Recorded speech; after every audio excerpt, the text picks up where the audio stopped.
What's up, fight fans? This is Kurt Taville with Counterpunch Boxing News, and I have some new news concerning Terrence Bud Crawford, Errol the Truth Spence.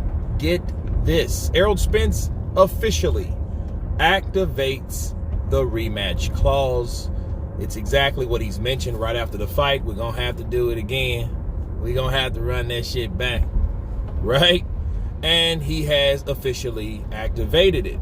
Now, what's my counterpunch to him doing this? Well, first off, I think that at 154, that shuts a lot of people up. You know, a lot of people are looking for excuses, you know, because we do have fanboys out here that are worshipers and fans of fighters instead of boxing itself, to see how boxing, you know, runs and operates and evolves. They don't respect that. So for them people, this is to shut them up. Okay. Now, will it be better for Errol Spence? Maybe. You know what I'm saying? I think this is what I think. He couldn't do any worse than he did in the first fight. You know what I'm saying? I don't see him beating Terrence Crawford at 154 because people forget. People pretend like Terrence Crawford is this fearless badger that will go to any weight class, but understand, Terrence Crawford had problems and showed signs of making weight at 147. So for you to think that Errol Spence will have the jump on Terrence Crawford because he needed to change weight classes or stayed at the weight class so long or too long, Terrence Crawford was also having problems. So what do you think that's going to do for Terrence Crawford? That's going to give him just as much of an edge, if not a better edge, than Errol Spence. Simply because Errol Spence needed to make weight, and I think that Terrence needed to make weight as well due to his age. Because remember, he's 3 years older than Errol Spence. So, you know, your body changes. You have to work with nature, not against it. So if your body's saying to do a certain thing, if your body's saying to train this day, train this day. If your body is telling you, hey, we need to rest this day, that's what you're doing. You're going with the sway of your own body.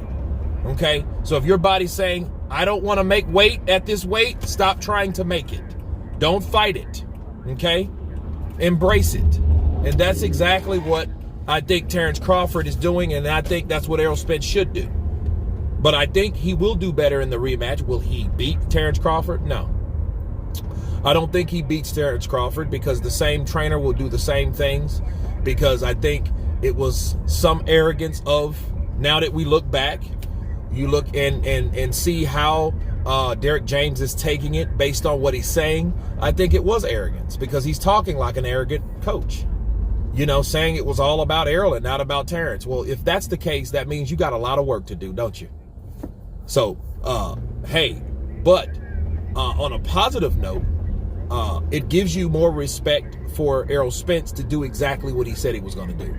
You know what I mean? He hasn't made excuses. He hasn't been talking up a bunch of bullshit. He's been taking it like a man. He took it on the chin, and he's ready to get it back in. Bars. So I like that attitude with Errol Spence. I think he does better in the second fight. I don't think he wins, though. You guys tell me what you think about Errol Spence reactivating his rematch clause to fight Terrence Crawford at 154. Of course, please subscribe. And you guys been Counterpunch. Peace!